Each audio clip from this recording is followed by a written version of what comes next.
Bila shaka hujambo msikilizaji. Karibu katika kipindi cha kitabu chetu kutoka maktaba.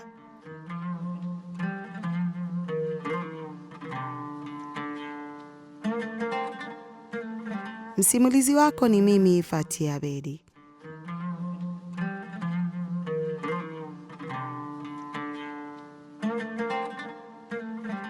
Bado tupo katika kitabu cha Posa za Maana.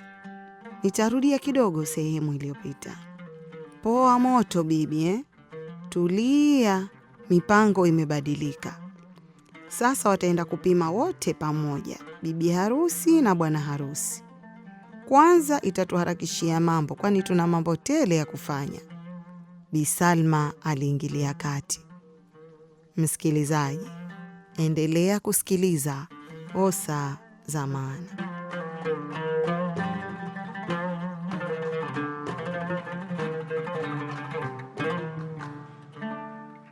Moyo ulimpasuka Muna, hakufikiria kama ingekuwa hivyo, kwani hakuwa na mpango kabisa wa kumwona huyo ambiwaye bwana harusi. Muna alikuwa anajiaminisha kwamba huyo bwana Kheri si kuwa tu hatokuwa mumewe, lakini hatomtia tena machoni na atapeperuka kama upepo.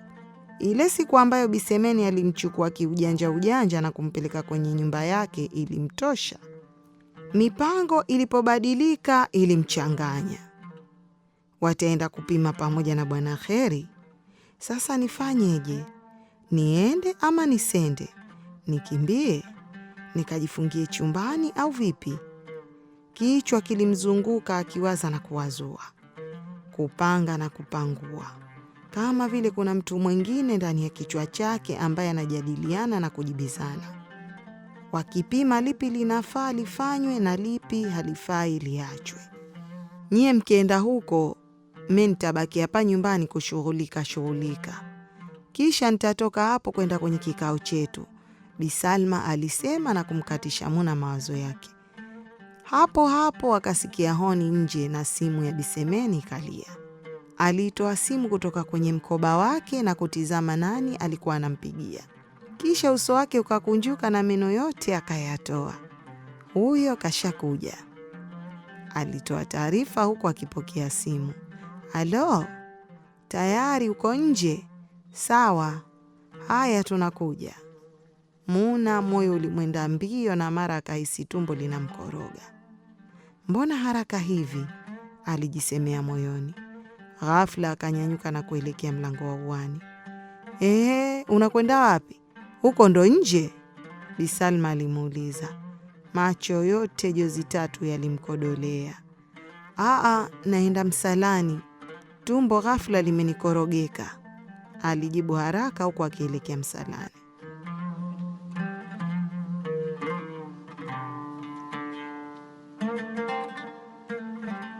Tumbo hilo limekuuma baada ya kusikia mtu yupo nje anatusubiri? Bisania alidakia huku akitazamana na Bi Salma. Wote macho yamewatoka. Machale alianza kuwacheza, na kwa vile hawakutaka kumpa Muna maneno yake mbele ya Bisemeni, basi Bi Salma alitikisa kichwa kuelekea upande wa uani kumwashiria Bisania amfuate Muna kule alikokwenda. Bisemeni alikaa kaduaa tu huku akiwatazama ndugu hao wawili walivyokuwa kibabaika. Akanawatizama kwa macho ya udadisi akitaka kujua kunani. Bisania haraka alinyanyuka kuelekea kule alikokwenda Muna na kumkuta kashaingia msalani, na yeye akaenda mlangoni kumgongea. Bibie, uko chooni? Watu wanakusubiria wewe tu, binti Matlai Shams. Usitufanye tukakaa masaa twakusubiri wewe. Kila mtu ana lake la kufanya. Bisania alifoka huku kapiga kambi nje ya choo, kama kwamba Muna atatoka na kuserereka kwenda kusikojulikana. Uko chooni nako Muna alikuwa akichekecha. Kwanza lile tumbo lilitulia na akajiona hataki kujisaidia tena. Basi alibakia tu akitafakari. Alilitazama dirisha la chooni mwao kama analiona kwa mara ya kwanza. Alitamani lingekuwa kubwa na linalofunguka ili atoke huko, lakini dirisha lilibakia vile vile, dogo na lipo juu kabisa, kulipatia halipatii. Hata nje haoni. Alichokiona ni ukuta tu wa nyumba ya pili. Fikiri Muna, fikiri. Muna unapotea na huyo maluni yupo hapo nje anakusubiri eti mkapime VVU. Muna alimfikiria Bwana Kheri, akamkumbuka siku ile alivyomuona na jinsi alivyokuwa akimkodolea macho kuanzia miguu mpaka utosi, kama vile yuko mnadani na akijishauri kumnunua ama la. Bisania uko nje naye hakumpa nafasi. Muna, unatuchelewesha ujue. Oho, nitaupiga teke huu mlango uvunjike vipande viwili, kisha babake aje auweke mlango mpya. Muna alichukua kopo na kumwaga maji kwa kuyachuruzisha kutoka juu. Msikilizaji, endelea kusikiliza Posa za Maana.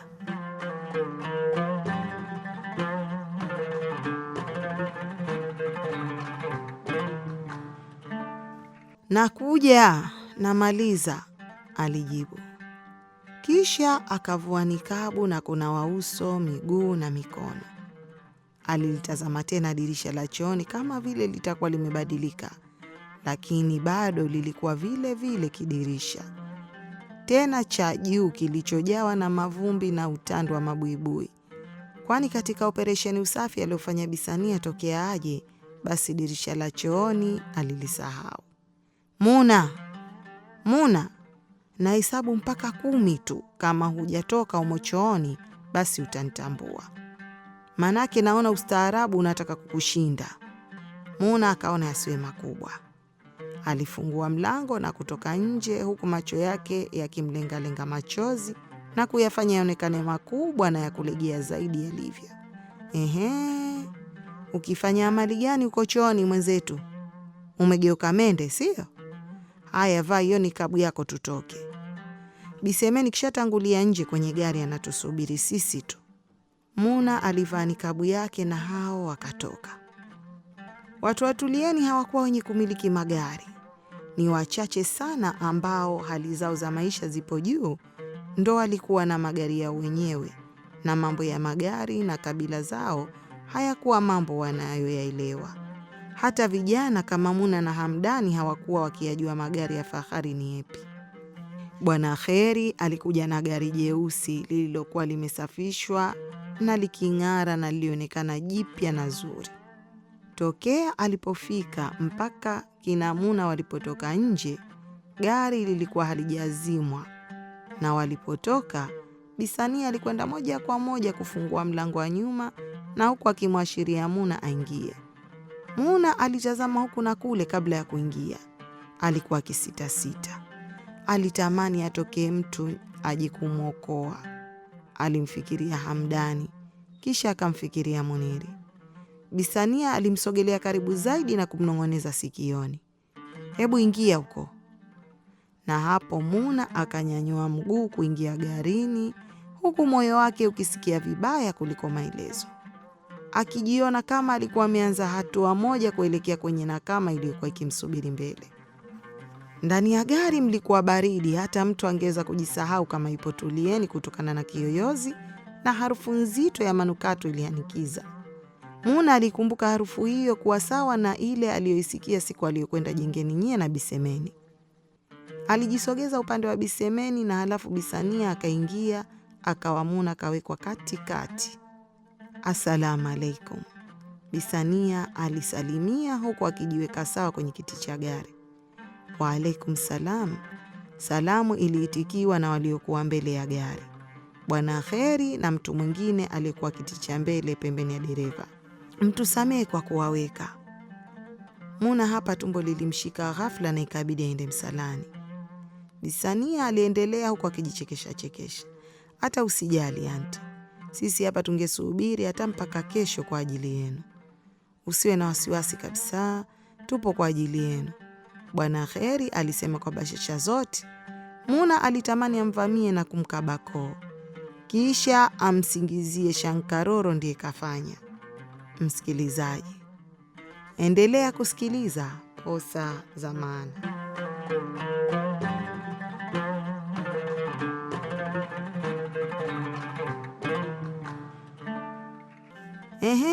Nimesahau kuwatambulisha. Bwana Kheri, huyu ni Bisania, ndugu toka nitoke na mkweo Bisalma. Ni pacha wake hasa, ukimwona Bisania basi umemwona Bisalma. Haya Bisania, leo ushamwona mkweo, huyo hapo.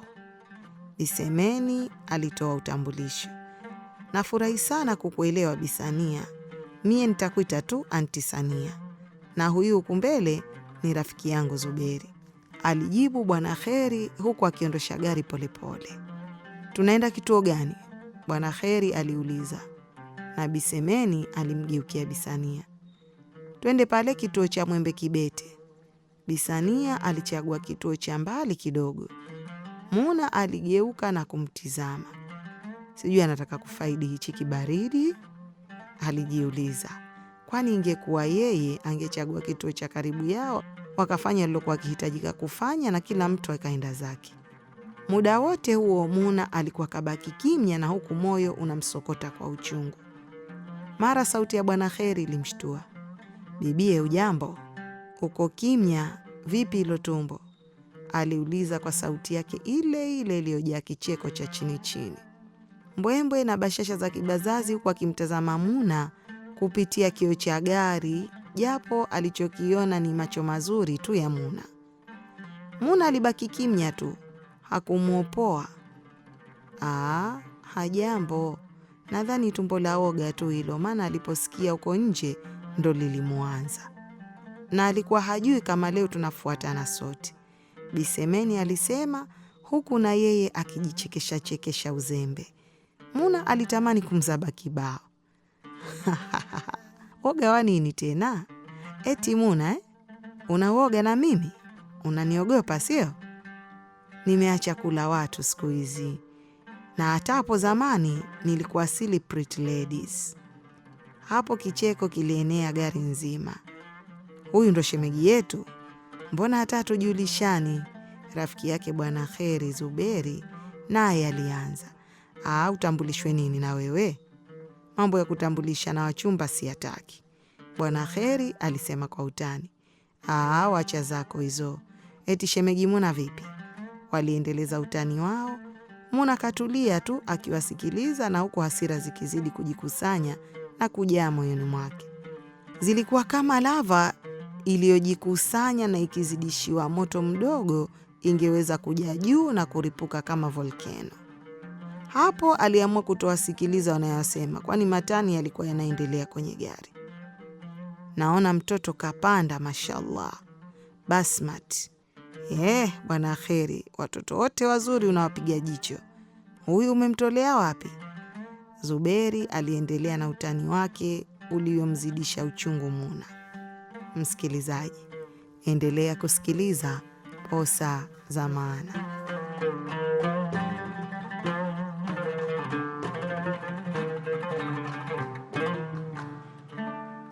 Bwana, utashuka humu kwenye gari. Oho, sitaki maskhara hayo kabisa na mali yangu, Bwana Kheri alijibu vile vile kwa maskhara, huku akiendesha gari taratibu kama muda wote kaumiliki yeye, huku mziki ukitumbuiza kwa mbali garini humo.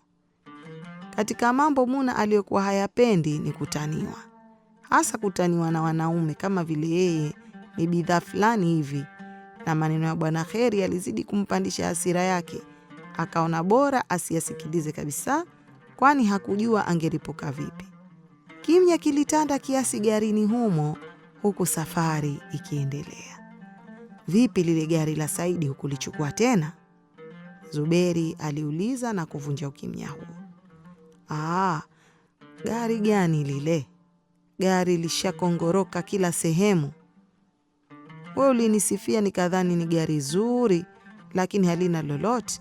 Nikaona niagize gari ya Huweni. Hizi gari za muda tu, mimi sina haja nazo. Nikiondoka hii nitaiuza, na nikija tena nitatafuta gari rasmi kwa ajili ya madam. Ama sio Muna? Bwana Kheri alimtazama tena Muna kwa kutizama kwenye kioo cha gari, ambapo kila mara alikuwa akitupia macho kumtazama Muna, ambaye aliinamisha macho chini tu kama hasikii kabisa yalikuwa akisema. Mazungumzo yaliendelea kwenye gari kati ya Bwana Kheri na sahibu wake. Mara wazungumzie magari, mara nyumba, mara simu, mara safari za nje, mara viwanda. Na hapo Bwana Kheri alijita nafasi kueleza mambo yake kadhaa, biashara zake, maadili yake mbalimbali, akizungumza kwa mikono na uso huku akionyesha uwezo wake na nafasi yake. Kile kiwanja nilikikosa pale kwa Vingunge. Nimesikitika sana, lakini si kitu, nitapata chengine tu, manake kila siku watu wanauza. Bi Sania alisikiliza kwa makini kila kitu kinachozungumzwa, na moyoni alikuwa akimpongeza dada yake Salma. Huyu sasa ndo mkwe. Kweli tumeukata. Kwa Muna ilikuwa kinyume kabisa. Kama Bwana Kheri alikuwa na nia ya kumvuta Muna avutike naye kutokana na mazungumzo yake, basi alikwenda mchomo kabisa. Kwani kila akifungua mdomo katika majisifu yake, basi Muna alizidi kumchukia na kumwona mtu wa sifa, mtu wa kujikweza. Mwisho aliamua asinzie kabisa. Alitamani wafike huko anakokwenda na yaishi angalau kwa leo, ili apate muda akajipumzikie.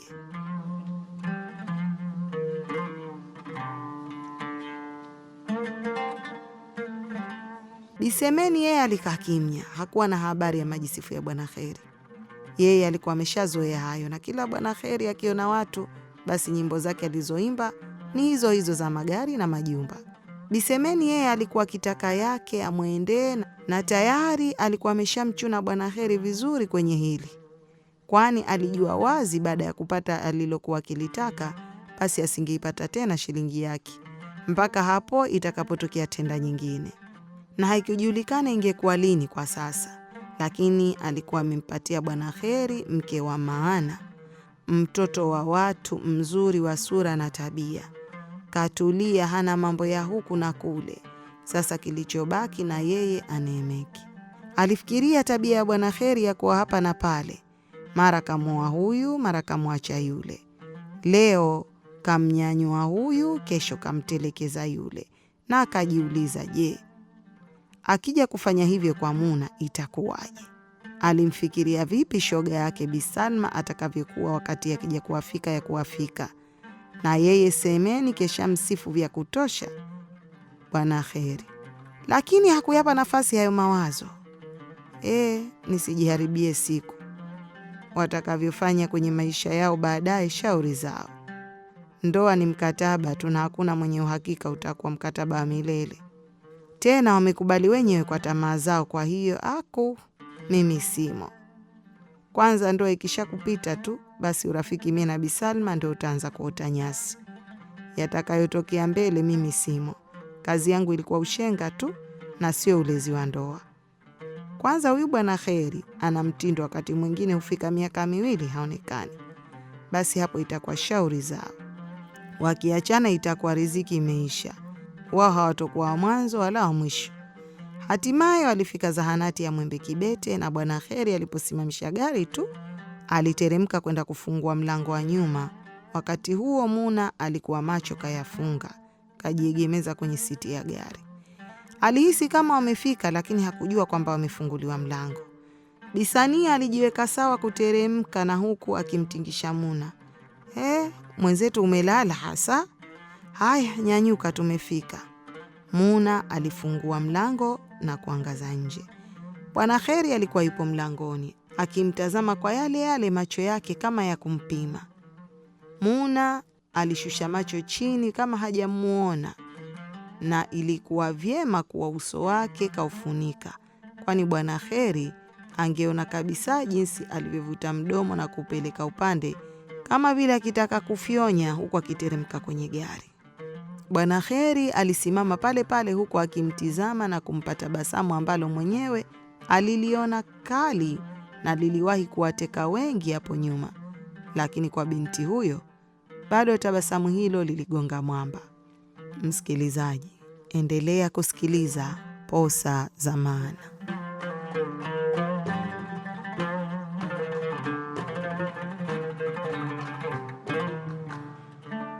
Zoezi la kutoa damu halikuchukua muda. Wote wawili waliingia pamoja kutolewa damu, kisha wakaambiwa wakae nje kusubiri majibu. Mara baada ya kutoka nje, Muna alikwenda kukaa kando na wengine. Bisania na Bisemeni walikuwa pamoja na Bwana Kheri alipotoka kwenda kukaa na rafiki yake. Majibu yalipokuwa tayari, waliitwa ndani kwenda kuyafata kutoka kwenye chumba maalum ambacho kilikuwa na kibao kilichoandikwa ushauri nasaha. Bwana Kheri moyo ulimpiga pa. Mbona tunakuja huku? Salama lakini, alimuuliza mfanyakazi wa hapo, huku macho yote akiwa ameyatoa na kiroki kimpiga. Salama sana bosi, usiwe na wasiwasi. Waliingia ndani na kukaa juu ya benchi lililokuwemo humo. Muna alimtazama Bwana Kheri vizuri. Hakuwa tena katika ile hali yake ya kawaida ya matani na ucheshi. Alikuwa kama mwenye wahaka hivi. Muna alianza matumaini mapya. Hivi mbona huyu kabadilika ghafla? Ana nini? Mawazo yalimjia. Isije ikawa... Bwana Kheri alinoa macho na kumtizama Muna. Aliona Muna akimtazama kwa macho ya udadisi. Hapo na yeye alianza kujichekesha uongo, lakini mawazo yalimzunguka. Hivi kwa nini hawa wametuleta chumba hiki? Sijawahi kucheki VVU na kupelekwa chumba kama hichi. Isije ikawa mengine. Alimtazama tena Muna na kumkuta bado anamkodolea macho. Alihisi kama macho yake yanaonyesha nuru fulani ambayo hakuiona mwanzo. Bwana Kheri hakuwa na wakati wa kutafsiri macho ya Muna wakati huo. Matukio mengi yalimzunguka. Alimkumbuka huyu na yule, akawakumbuka aliowaua zamani na karibuni. Aliwakumbuka aliowaua kwa muda mfupi na hata hawakuwa na wakati wa kupima. Pia akawakumbuka wengine ambao hakuwahi kuwaoa, lakini je, inawezekana? Alijiuliza. Anakumbuka mara kadhaa ambapo alikuwa amefanya uzembe na kujilaumu. Je, nitaadhirika leo hapa? Alifikiri. Na ilikuwaje mpaka nikajiamini kuja hapa leo? Sasa alianza kujutia. Mbona wanachukua muda mimi nachelewa sehemu? Ama niwaache tu na nyinyi mtachukua majibu? Alisema kwa sauti na yale madoido na maneno yake yamepotea. Muna alimtazama kwa mastaajabu. Yamekuwa haya? Sasa anataka kutuacha? Alifikiri. Kwa mara ya kwanza toka wakutane siku hiyo, Muna alifungua mdomo wake kumjibu. Utuache? Halafu itakuwaje? Bora tu tusubiri majibu. Sidhani kama watachelewa. Muna hajui alipata wapi ujasiri wa kumjibu, lakini ni dhahiri kwamba alikuwa akifurahia hiyo hali. Kuna kitu kilimwambia kwamba kuna walakini katika hali ya Bwana Kheri. Aliomba tu iwe kweli. Muna aliomba mmoja wao iwe ana tatizo, hata kama si yeye. Bora tatizo nitajua vya kulitatua kuliko hii harusi. Bwana Kheri alinyanyuka, akawa anazunguka mle chumbani. Kisha akatoa simu yake na kuanza kupiga huku akielekea mlangoni. Kabla hajafika, mara mlango ulifunguliwa na mhudumu wa afya aliingia ndani.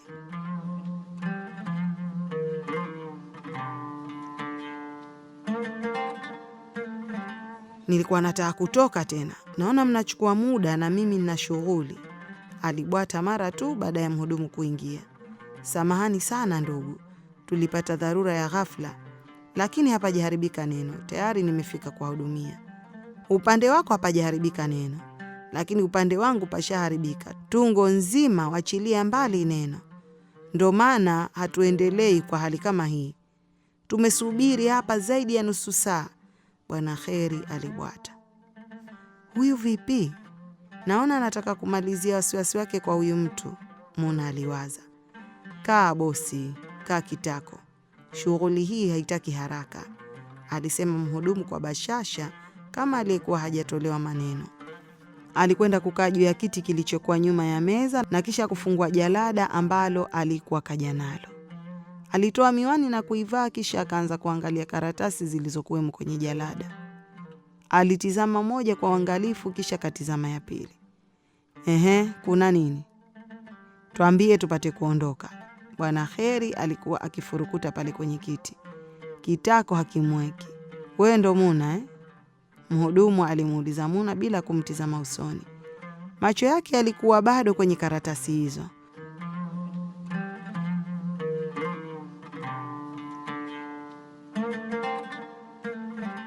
Ndo mimi, Muna alijibu kwa kujiamini. Hakuwa na wasiwasi hata chembe. hata kama kutatokea muujiza mbaya na ninaonekana na VVU, basi ni bora kuliko kumpa ushindi huyu mtu. Muna alijiambia kwa mara ya pili. Na wewe ndo Bwana Kheri, sio? Sasa mhudumu alikuwa kanyanyua macho na kumtizama Bwana Kheri kwa makini. Ni mimi ndio, alisema Bwana Kheri. Sasa sauti yake ilinywea, sio kama ile ya kwanza aliyomshambulia nayo mhudumu alipoingia. Kwa nini mmekuja kupima? Mnataka kuoana, sio? Mhudumu aliuliza kikawaida. Na hayo ni moja ya sharti za kupima hapa, kujua sababu. Hivi mtu hawezi tu kupima ili kujua afya yake? Bwana Kheri sasa ustahimilivu ulikuwa unamshinda. Msikilizaji, usikose kufuatilia sehemu itakayofuata ya Posa za Maana. Ulikuwa nami msimulizi wako Fatia Abeid.